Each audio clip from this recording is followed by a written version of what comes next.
So students, in continuation of quality of service in mobile ad hoc networks, we first already we discussed the mobile ad hoc networks. What is mobile ad hoc networks? A mobile ad hoc network is a system of multi-hop wireless mobile nodes, and in this network no centralized control is there. It doesn't require any infrastructure or base station. Already we discussed that it is an infrastructure less network. So nodes can move, join or leave anytime. And every node can act both as a router or as a host. So this is the mobile ad hoc network that we studied earlier. So what is the characteristics and issues that we also discussed? Node mobility, that is dynamic topology.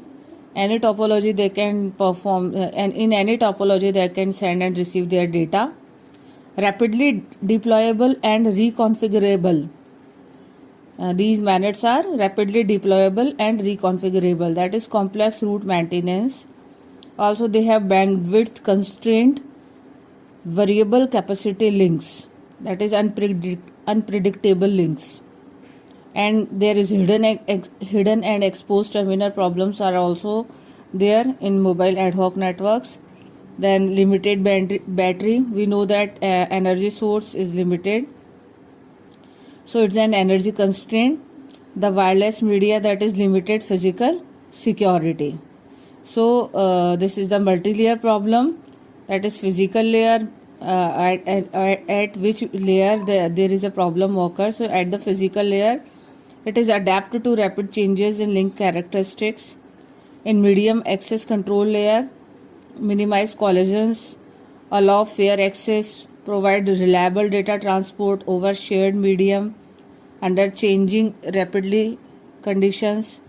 Then network layer, determine and distribute routing information efficiently under changing link condition and scarce bandwidth.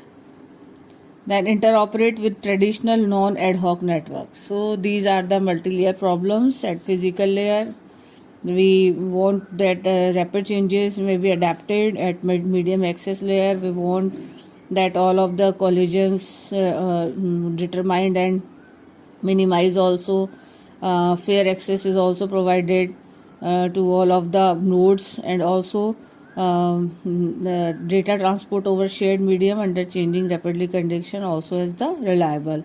So these are the problems at medium access control layer, and these are the problems at network layer, that what we want with the manet, that if one manet is connected to another, then interoperate with traditional non ad hoc networks also.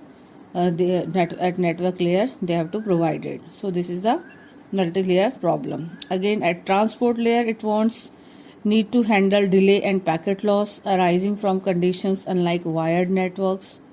So in the wired network there are different type of problems developed at the transport layer, but here we have to also handle the delay and packet loss.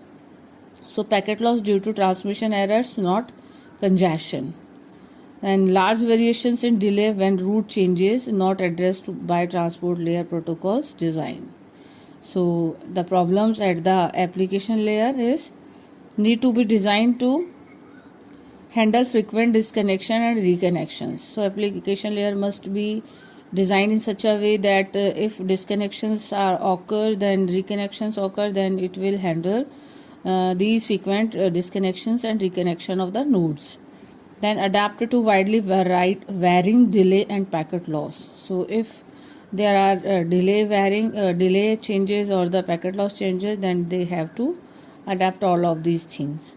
So these are the difficulties to provide the QoS in mobile ad hoc networks. What is the difficulties? So providing QoS beyond BE is a challenge, even in a fixed network like the internet, where resource availability is more predictable. So in this manets, the QoS is a challenging work. So with resource availability constantly changing in manets, example link breaking due to node mobility, trying to achieve the BE service smaller to the internet, is already a challenge. So these are the challenges or difficulties that is providing in QoS network whenever we studied about the manets. So what has been done on Manet QoS? So Manet QoS compromise. Hard QoS in Manet is unlikely to be possible. And soft QoS allows network to fall short of QoS requirements for certain periods of time up to a permitted threshold, and make QoS a function of the network resource and application adapt to quality of the network. So these are the comprises that we done in the Manet, so that the QoS be provided in the Manets or Manet network. So Manet QoS models are does not define specific protocols, algorithm or implementation, defines methodology and architecture for providing certain type of service. Example, that is flexible QoS model for Manets, integrated Manet QoS and two-layer QoS models. So these are the Manet QoS models that is provided in mobile ad hoc networks. So this is the Manet QoS model.